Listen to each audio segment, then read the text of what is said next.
For this video, we're going to take a look at my second version or 2.0 version of my Kitbash Budo. In my first attempt to kitbash a G.I. Joe Budo character, somehow it still did not hit dead center. So some sort of adjustment is needed. So we need to adjust windage and elevation and come up with a better looking figure. So this time it is dead center. So let's do a quick 360 view of this 2.0 version of Budo. So since this is the 2.0 version of my Kitbash Budo, let us spot body parts that I used on this action figure. So let's start from the head down to the boot. Okay, so for the head, the neck, that comes from your Marvel Legends Shang-Chi Wenwu figure. Now the body, the ball of the arms, the legs, the boots, that comes from Marvel Legends Shang-Chi Wenwu figure. Now the biceps, the forearms, that comes from Marvel Legends Punisher. The handsets on this action figure comes from G.I. Joe Classified Series, the first version of Snake Eyes. Okay, so let us spot or point out the accessories that I used on this action figure. Okay, so let's start from the head. The helmet comes from your G.I. Joe Classified Series Python Patrol Cobra Officer. Now the ornament on the helmet comes from Marvel Legends Shang-Chi the Death Dealer figure. So this is the knife set that is attached to the back of the robe of the Death Dealer figure.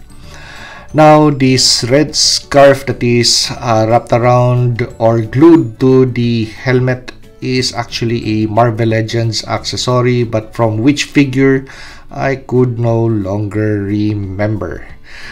Now the poncho that comes from Star Wars Black Series Kylo Ren figure. And as for the sash or the belt, that is nothing really fancy, something that you could buy at your local Walmart. That is just simple black garter. And as for the sword, so this figure only sports a single sword this time. So the Nodachi or the broadsword, Japanese broadsword, comes from your Marvel Legends Silver Samurai. But the sword sheath that comes from your G.I. Joe Classified Series first generation Snake Eyes figure.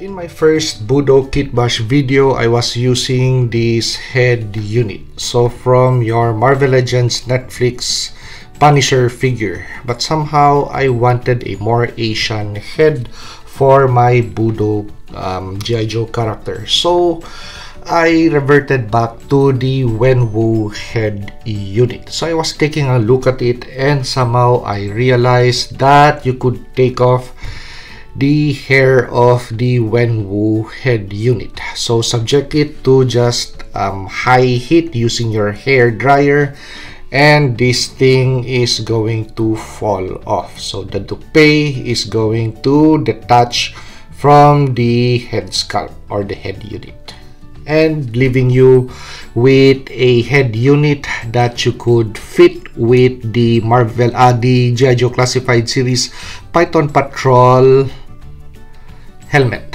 or the Python Patrol Cobra Officer helmet.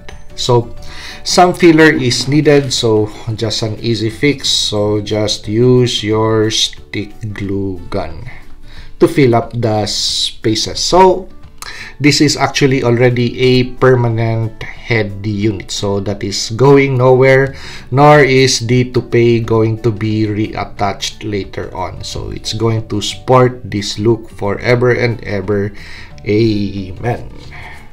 The Budo 3.75-inch action figure that we had in the 80s sported several swords and even a backpack with grenades on top of the backpack.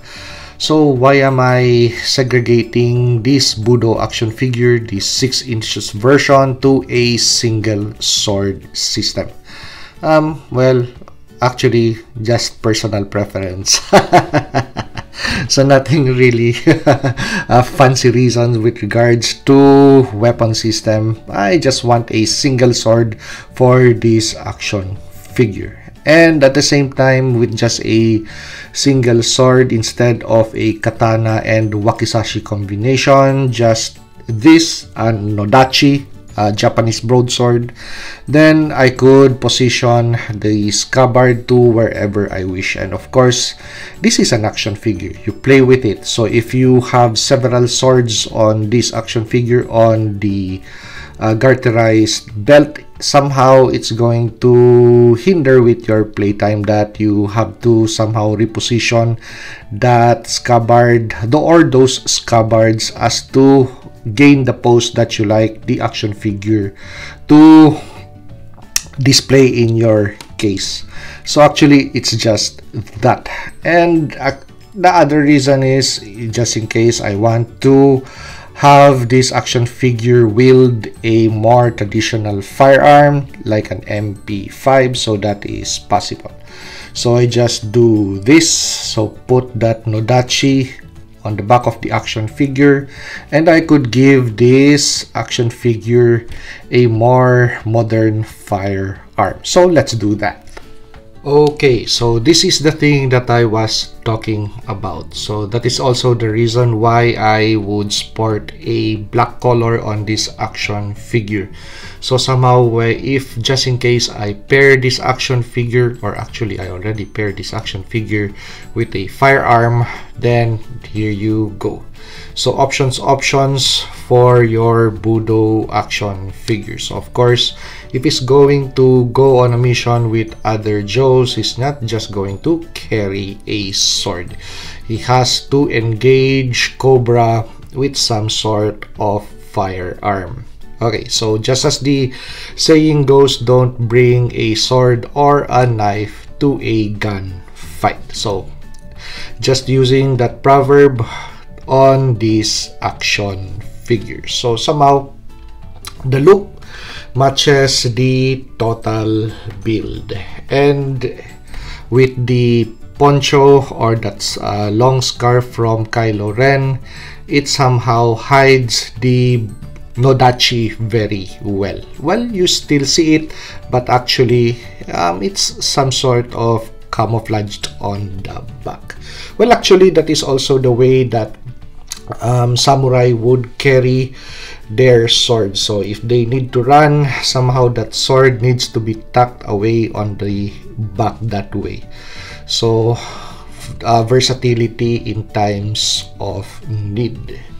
So there you go. If you like this video, like, comment, and subscribe. Oops, and by the way, the weapon that we have is Action Force Valorverse. So if you're taking a look at this and you're wondering the color, so this is the standard SD5 from Action Force Valorverse. So actually you could use some just a little bit of acetone to take off that paint, and it actually comes off very easily. So the base color of the plastic on this weapon is black. So there you go, as evidenced. And if the Picatinny rails are just way too thick for your action figure to hold onto or to grab onto, then file it off. It's just that easy. Okay, so once again, if you like this video, like, comment, and subscribe to help me grow my channel. And see you on the next action figure or custom action figure review.